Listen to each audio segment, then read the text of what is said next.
Ladies and gentlemen, welcome to the Centimeter Perfect podcast, just the tips edition here on YouTube. That is Jesse. I am Liam. You can catch us at cmperfect_AFL on YouTube. So you are now. Or our main podcast on YouTube, Spotify, Apple, and Amazon.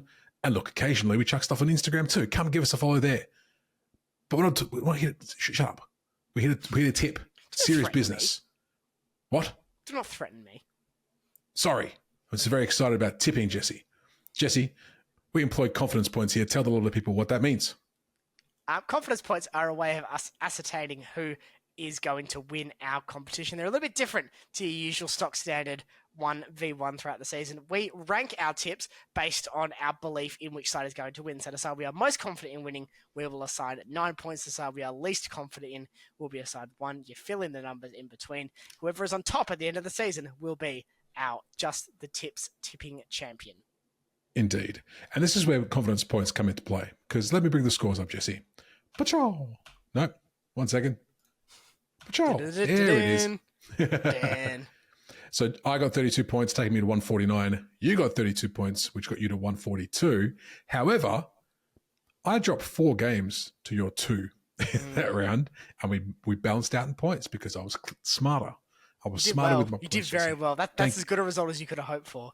Absolutely, it was. Thank you very much. But that's how it works. That's how the confidence points works in situ. You can see right there. Without further ado, we have 9 games to get through. Let's start with Thursday night. Thursday night footy comes to us from the Gabba. It is the undefeated Brisbane Lions versus the undefeated in actual rounds of football Collingwood Magpies, because opening round isn't a round, it's round 0. Both sides are flying at the moment. They've won at least their last 4 on the trot. 5 if you count opening round. Although for Brisbane, they didn't even get to play an opening round. So look at them go. They're doing well with what they've got. Liam, yes, I get to choose who's going first here. You do. Because I still can't seem to reverse that gap for whatever reason. It's very annoying. I'm going to make you go first here. Who are you tipping for this pretty blockbuster Thursday night clash? Yeah, look, up front, there's a lot of games this round that are very tough to tip, and this is definitely one of them. I'm going the Lions with 5. I think the Gabba, they're playing like the 17th game of the Gabba this year, apparently. They've barely left since Cyclone Alfred came through. They're looking good, aren't they? Even if they're a bit slow at the start, they always come good. As we said in the podcast, one of the best midfields in the competition. I think it's going to be a close one. I think it's going to be very close, which wouldn't really kind of justify. You've gone with 5. I have gone with 5 because it was a tricky one to point this week. It was tricky. But I think the Gabba will definitely give them a bit more of an edge. That's my thoughts, Jesse. What are your thoughts? Brisbane with 3 for me. I echo a lot of your thoughts. Most of the thought of it's going to be a close game. But I am concerned with Brisbane that if the Pies do jump them, they may not have an easier time reversing a lead like they did against the Dogs. And the Geelong game, which is probably the best other comparison in terms of quality of opposition, that was always close throughout. Yep. Realistically. I mean, I know Geelong got a hot start, but that was in wet conditions. It was always going to be relatively low scoring. I think this is a bit different, which is why I've not gone as aggressively with my points as you have, but I do concur that I think Brisbane could win, and the reigning premier is going 6 on the bounce. True. Gee, it's going to be hard to rein them in from that point. I agree. Let's move on to the next game, Jesse. We are doing North Melbourne versus Carlton at Marvel Stadium on Friday night footy.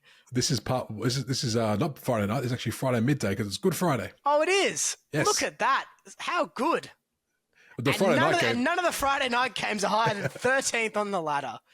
That's superb. I love fish. But yes, the traditional Good Friday clash for North Melbourne. How could I forget? All the weeks just blurring into one at the moment. They're taking on Carlton. I'm up first here. You are. North Melbourne with 4. For me. 4. Wow. I'm remaining staunchly unconvinced by Carlton this season, and this is a real line in the sand game for North. For me personally, I think this is a game where we need to see 4 points. An honourable loss isn't going to cut it for North here. The expectation has to be 4 points. And they're going to get a good crowd. They're going to have a decent North Melbourne contingent behind them on Good Friday. They have to show up, and they need to start putting performances on the table. I think there's going to be motivation. Plus, I do think what they produced against Gold Coast is good enough to beat Carlton the way they're going. Fair shout. I too have gone North, but only with the one. Okay. As is tradition when I tip North this year, just one. Because you never know. Just a little one. I think, look, the Blues should win, but it's the Blues. Should they? Are they going better than North? I don't know. Maybe it's just that thing that you think you have in your head. It's Blues versus the Kangas. The Blues should win. Maybe that's where I'm still at. Maybe that's where my head is at. But I've liked what I've seen from the Kangas for most of the games this year, even though they've been blown out a few times. I'm still liking where they're going. I don't know with the Blues. I don't know at all. If they lose this, I think it's curtains. I mean, coming back from 1-5 is difficult at the best of times, but if they can't get over the Kangas here, then what's to say? What is to say? By the end of the year, old Gorringe is going to be covered with about 25 tattoos, apparently. Let's move on to the next game. Jesse, Friday night. Now here is a Friday night blockbuster. Get the scarves out. The scarves will be waving because it's Essendon going over to the West to play West Coast at Optus Stadium on Friday night footy. West Coast need their first win. Essendon would like to get a positive record, which would be a pretty good result, I think, for them, with probably the list and output we'd expect from them at this point in the season. Mm-hmm. Liam, you're up first here. Who are you going with? Just before I give my tip, the OCD in me hates the fact that I can't put a fifth thing in there for the Bombers in their form circles. Yeah, you do suck at editing. You're right. That's not what I meant. That's not what I meant. I've gone the Bombers. Okay. The way my points have gone, I've gone the Bombers with 7. Yep. I think the Bombers should win this, even though it's at Optus. What's to say, Jesse? What's to say? The Eagles aren't very good at the moment. I'm sorry. 49.7%. You're getting smashed every single week. Sorry, Eagles supporters. It's not looking good.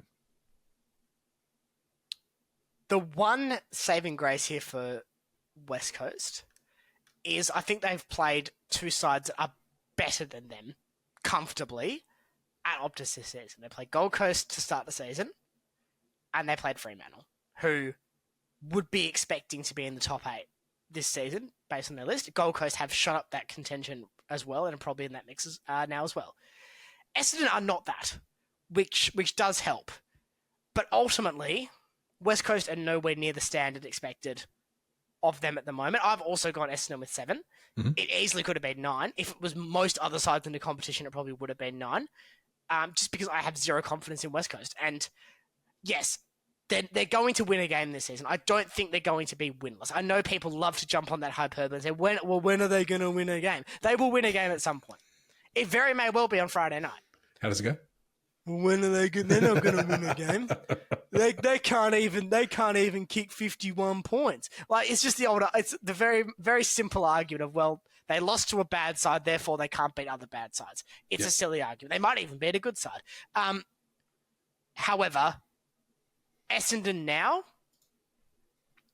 have enough in terms of their quality to get this job done pretty comfortably. This was a close game last year when these two sides played at Optus Stadium. I will caveat it with that. This was a very close game. The second time I've attended a game in Western Australia as a neutral, first time at Optus, both times it was these two sides.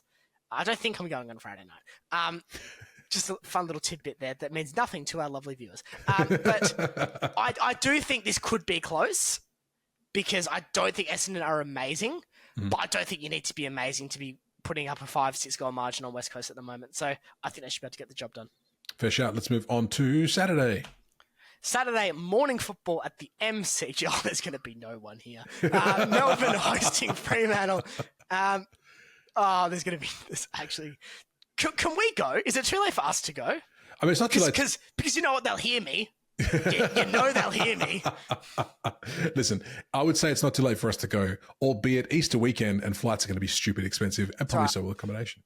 I'll just run. They'll hear you from here, Jesse. That's fine. That's probably. I'm up first here. Fremantle with 9.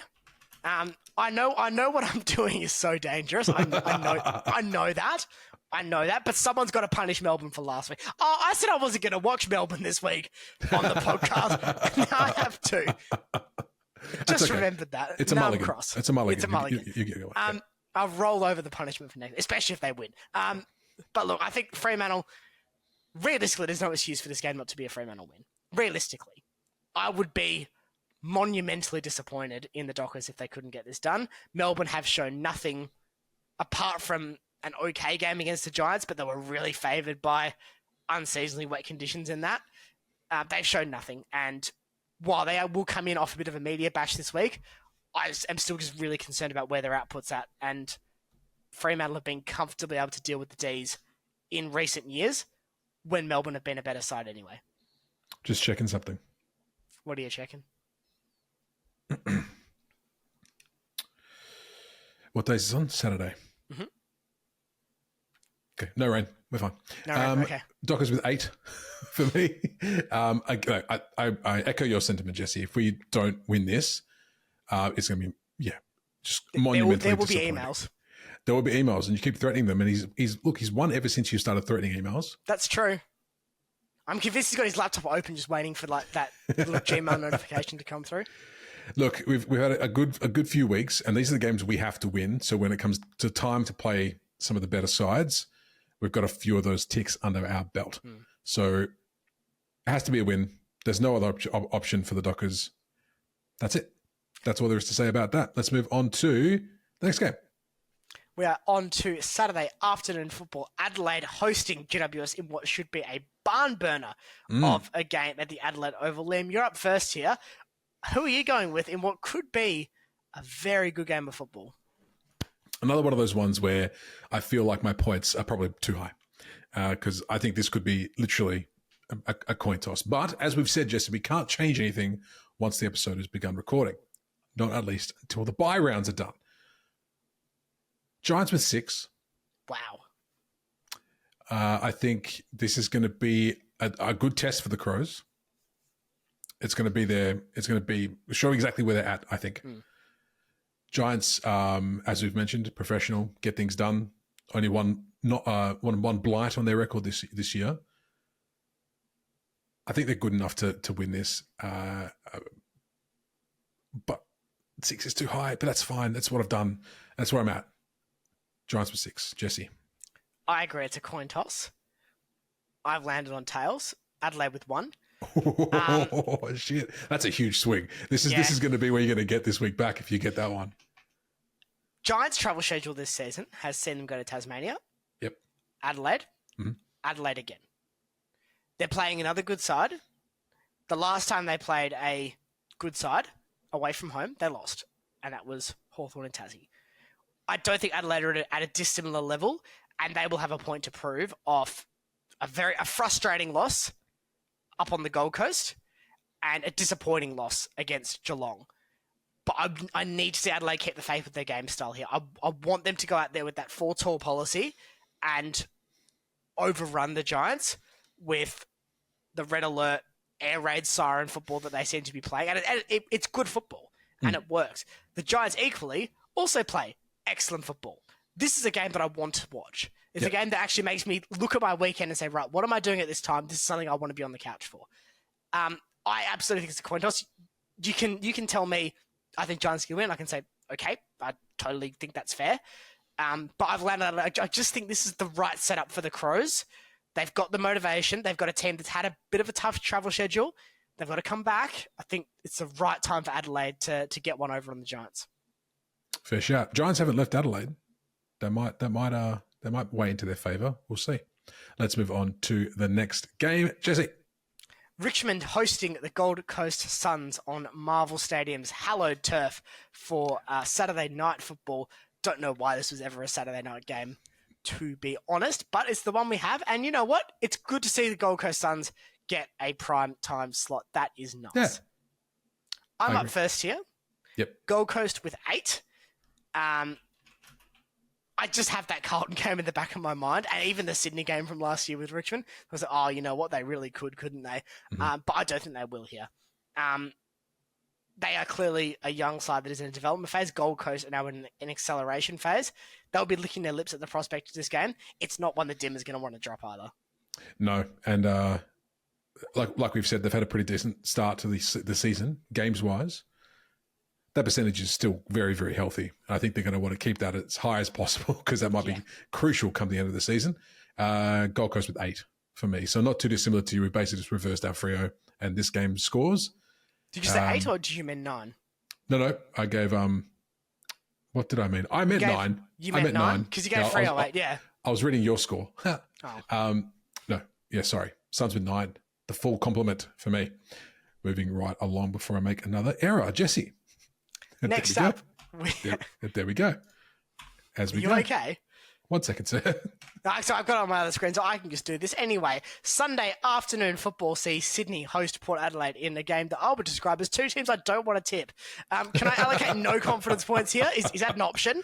I can just opt out? I was actually thinking about this, and we'll discuss this later, but I was thinking of like a joker card that we could play one game where like it doubles your points. Anyway, we'll talk about that later.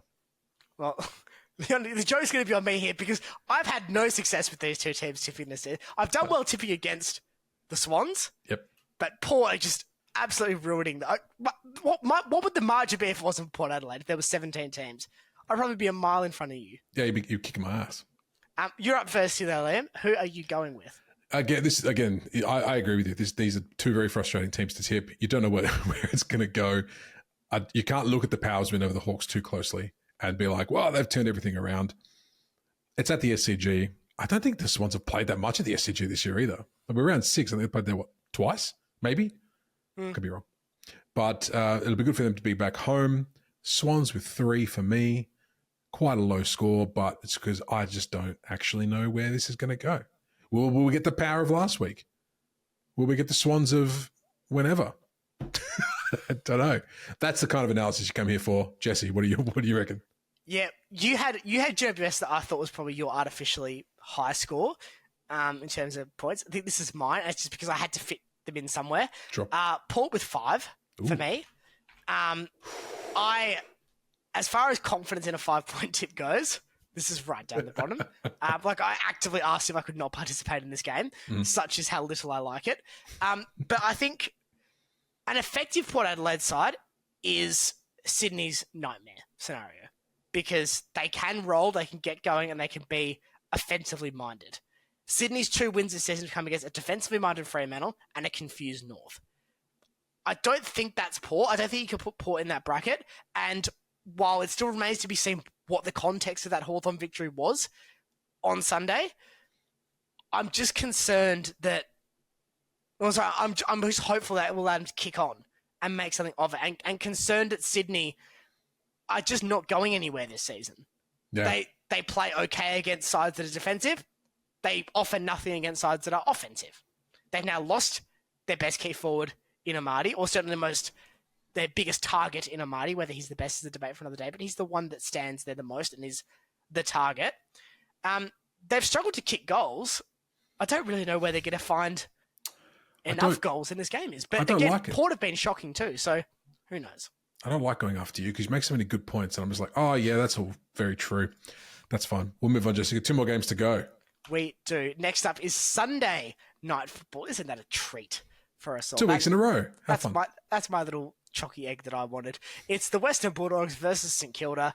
I do like the concept of giving some of the smaller Vic sides marquee games. That's nice.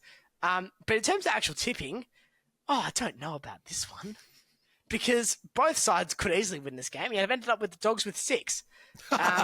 Jesus I Christ. know. There's going to be some swings this week, my friend. Crikey, I might just refuse to participate in this show if it doesn't go my way this week. So we're done. No, look, I think the Dogs are well placed here. They've come off 2 games that they should have won for various reasons that we did talk about on the main podcast. And I don't think we're too far away from seeing some of their better footy. They were good against Fremantle without winning. They were good against Brisbane, the reigning premiers, without winning. St Kilda, I think the margin flattered them against the Giants. And how much is that Geelong scalp on their shoulder inflating their current standing? I think a little bit. A little bit? Okay, fair enough. I think fair a enough. little bit. I think a smidge. Jesse, we're gonna have an interesting. It's gonna go this way. I'm gonna be up by about 20 after this round, or you're gonna be up by 15. That's pretty much. There's no ways about it. St Kilda with 4. I think it's another coin toss game. This is why it was so difficult. I was doing my tips and I was just like, oh my God, I don't know what to do with any of these numbers. First of all, I started with the teams I thought were going to win. Then I put the numbers in against them and I probably changed them about 15 times. Yeah. St Kilda with 4 in a coin toss game. I feel a bit better that you've gone Bulldogs so high. The risk versus reward there is pretty okay. So if worst case scenario, I drop 4, you gain 6, I can deal with that. If I'd gone any higher, I'd be a bit. This would be our biggest swing, I'd say. Oh, I'm telling you, this week is going to be. I'd be surprised if this week wasn't just either a capitulation or you're in front all of a sudden. In which case, you can start. If one of us ends up with Adelaide Giants, Sydney Port, Dogs, Saints, and I don't know what you're doing for the last game, but if one of us gets all 3 of those, that's going to be chaos. That's why you watch just the tips for this drama, this tension. Who's going to come out on top? Let's find out. Last game, Jesse. Let's get it done. Easter Monday, a traditional football game that is steeped in so much lore and prestige. Geelong hosting Hawthorn on the hallowed turf of the MCG. Am I up first here? No, I am. You're up first here. Excellent. Who are you going with, Liam? Jason, another one. It's another coin toss game that I've put points on that probably befit the coin tossy nature of this game. I've got Cats with 2. And this is not because Hawks got pantsed more or less by Port. I just think that this is a game that the Cats are going to annoy everyone with again, with how good they are. You rapscallions. The rapscallions, the buggers. They're just professional. They've had a couple of games where you're kind of like, ugh, okay, that's the decline we thought was going to happen, and then since then they've just gone straight back up the tree. Cats with 2. I'm not overly confident with it. I wouldn't be surprised if the Hawks won this, but for the sake of the tips, that's where I've landed. Jesse. Yeah, Cats with 2. I'm denied about this a lot, and I was really tempted to put Hawthorn on top here, but yeah, professional Geelong. I see them winning this game. That's it. That's it, Jesse. That's it. That's just the tips for another round. Send the people home, please. Thank you for tuning in. Make sure you're liking, sharing, subscribing, dropping your tips as well in the comments and letting us know who you think is going to win this round between us. I think this is going to be a big round. So interested to see what happens next week. Or there might not be an episode next week if I crack it and lose my temper. Until then, enjoy the round. We'll see you soon on the Centimetre Perfect AFL podcast. Bye, everybody.